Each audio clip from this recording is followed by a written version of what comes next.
If you want to see what it looks like when Trump begins to lose control, here it is. He took to Truth Social today writing, "If the courts somehow rule against us on tariffs, which is not expected, that would allow other countries to hold our nation hostage with their anti-American tariffs that they would use against us. This would mean the economic ruination of the United States of America."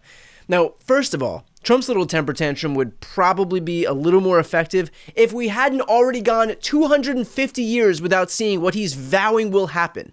He said if the president can't unilaterally impose tariffs on the rest of the world, then other countries will hold us hostage and usher in economic ruination. Tell me, how have we survived all of this time without presidents being able to wield this power?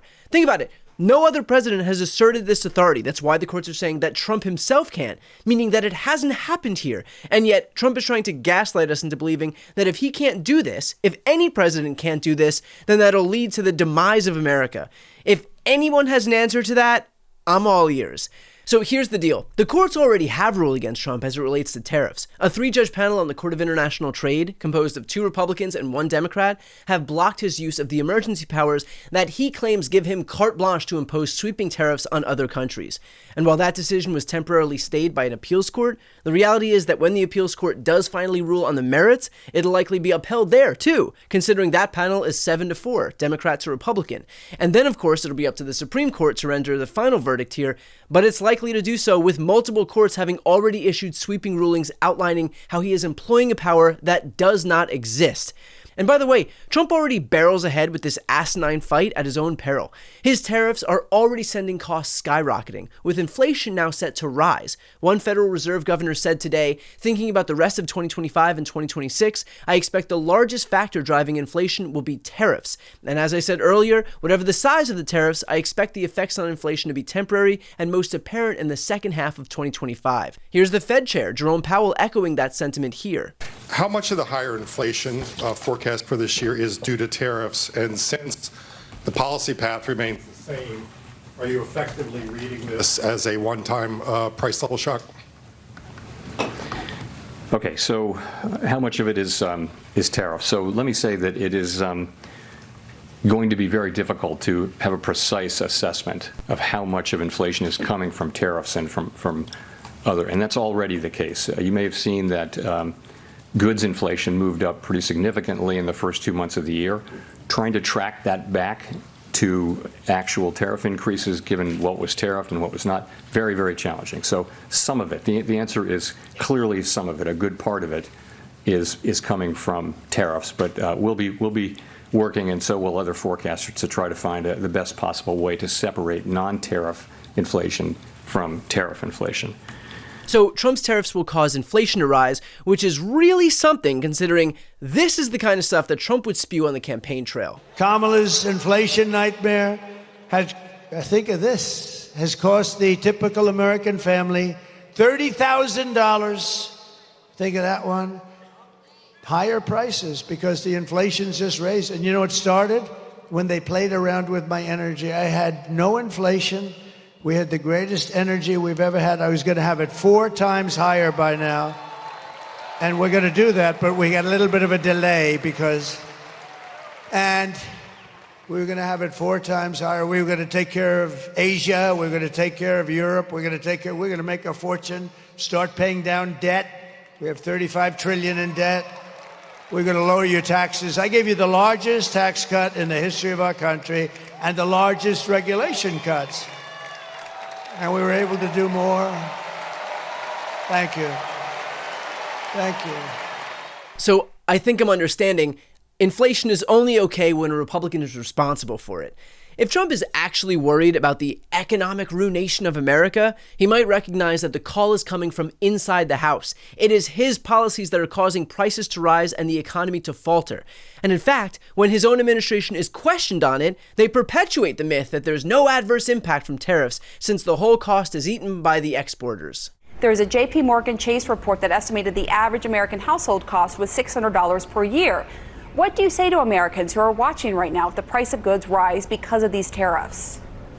Let's remind everybody watching that when we put on the steel and aluminum tariffs in 2018, we did not have inflation. We had price stability and we had prosperity. Prices did go up on some goods, though. Yeah. They did go up on some goods, according to what I see right now from Goldman Sachs, bedding, furniture, laundry equipment.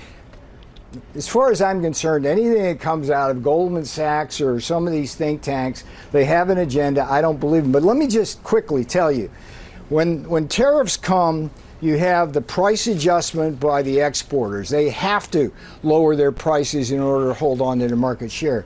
You have the currency adjustments that take place as part of the market adjustment, but also through currency manipulation by the governments. How about that? Whenever any facts strike this administration as inconvenient, they get to just pretend that they don't exist. Peter Navarro doesn't like what JP Morgan has to say, and just like that, JP Morgan is no longer a valid source.